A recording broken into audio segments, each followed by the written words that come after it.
নমস্কার বন্ধুরা, পশ্চিমবঙ্গের শিক্ষক এবং পেনশনারদের বকেয়া ডিএ সংক্রান্ত অত্যন্ত একটি গুরুত্বপূর্ণ খবর সামনে আসছে।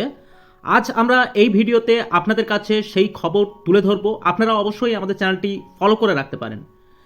গ্র্যান্ড ইন এড কর্মী এবং পেনশনারদের বকেয়া মহার্ঘ ভাতা বা ডিএ সংক্রান্ত বিষয়ে সুপ্রিম কোর্টে একটি বিবিধ আবেদন বা মিসলেনিয়াস অ্যাপ্লিকেশন বা এমএ ফাইল দায়ের করা হয়েছে ইউনিটি ফোরামের পক্ষ থেকে।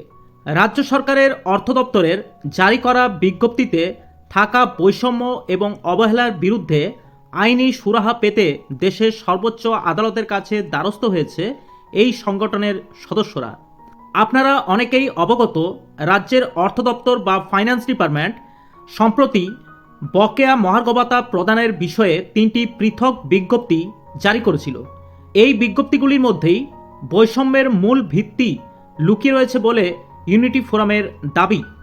এখানে যে 3টি বিজ্ঞপ্তির কথা বলা হলো, সেই 3টি বিজ্ঞপ্তির মধ্যে একটি হলো বিজ্ঞপ্তি নম্বর 996। এটি রাজ্য সরকারি কর্মীদের বকেয়া ডিএ সংক্রান্ত নির্দেশিকা। এবং পরের যে বিজ্ঞপ্তিটি সেটি হলো 997। এটি রাজ্য সরকারি পেনশনার এবং ফ্যামিলি পেনশনারদের বকেয়া ডিএ প্রদান সংক্রান্ত নির্দেশিকা। এবং 3 নম্বর যে বিজ্ঞপ্তিটি সেটি হলো 998।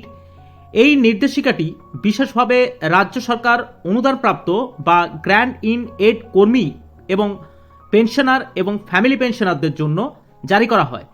সংগঠনের অভিযোগ অনুযায়ী 996 এবং 997 নম্বরের বিজ্ঞপ্তিতে স্পষ্টভাবে উল্লেখ করা হয়েছিল যে সুপ্রিম কোর্টের নির্দেশের মোতাবেক বকেয়া মহার্ঘ ভাতা প্রদানের বিষয়টি বাস্তবায়িত করা হচ্ছে।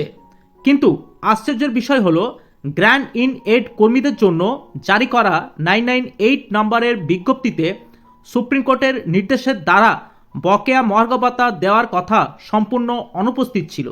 এর পরিবর্তে ওই বিজ্ঞপ্তিতে জানানো হয়েছে যে বিষয়টি বর্তমানে বিবেচনাধীন বা আন্ডার কনসিডারেশন রয়েছে। রাজ্য সরকারি কর্মী এবং গ্র্যান্ড ইন এড কর্মীদের মধ্যে তৈরি হওয়া একটি সুস্পষ্ট বৈষম্য আদালতের নজরে আনার জন্য এই আবেদনটি করা হয়েছে। গ্র্যান্ড ইন এড কর্মীদের বঞ্চনা মেটাতে ইউনিটি ফোরামের এই আইনি পদক্ষেপ বেশ কয়েকজন গুরুত্বপূর্ণ ব্যক্তি যুক্ত রয়েছে। ইউনিটি ফোরামের কনভেনার মাননীয় বিপ্লব ব্যানার্জি মহাশয় এই আবেদন করেছেন। তিনি নিজেও গ্র্যান্ড ইন এড বিভাগের সাথে যুক্ত একজন কর্মী, যার ফলে তিনি সমস্যাটি গভীরভাবে উপলব্ধি করেছেন। সুপ্রিম কোর্টের প্রখ্যাত আইনজীবী মাননীয়া করুণা নন্দী মহাশয়ার পরামর্শ ও নির্দেশ অনুযায়ী এই গুরুত্বপূর্ণ আবেদনটি দায়ের করা হয়েছে এবং আইনি রেকর্ডভুক্ত করার দায়িত্বে রয়েছেন আইনজীবী বিপুল কুমার। এই মিসলেনিয়াস অ্যাপ্লিকেশনের মূল লক্ষ্য হল অর্থ দপ্তরের 998 বিজ্ঞপ্তির মাধ্যমে গ্র্যান্ড ইন এড কর্মীদের আলাদা করে রাখা হয়েছে সেই নির্দিষ্ট বিষয়টি সর্বোচ্চ আদালতের সামনে তুলে ধরা। সুপ্রিম কোর্টের নির্দেশে যাতে সবার ক্ষেত্রে সমানভাবে প্রযোজ্য হয় তা নিশ্চিত করাই এর মূল উদ্দেশ্য।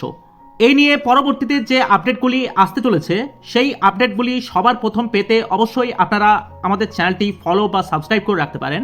আজ এই পর্যন্তই, দেখা হচ্ছে পরের নতুন কোনো ভিডিওতে। নমস্কার, ভালো থাকবেন, ধন্যবাদ।